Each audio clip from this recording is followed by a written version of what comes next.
How to enter Box 12 details from your W-2 in H&R Block.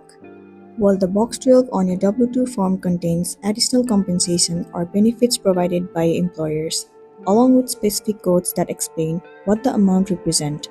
These details are required when filing your taxes as they may impact your taxable income or determine eligibility for certain deductions or credits.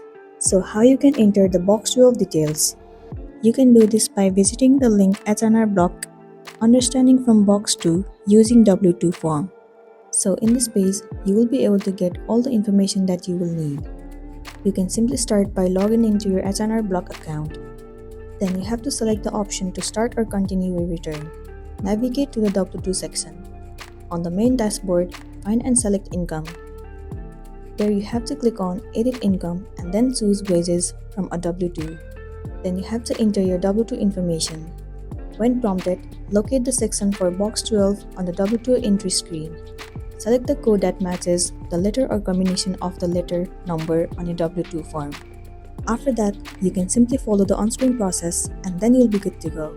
So that's all for today, and this is simply how you can enter Box 12 details from your W-2 in H&R Block. Make sure to smash the like button and consider subscribing to our channel. We'll see you in the next one.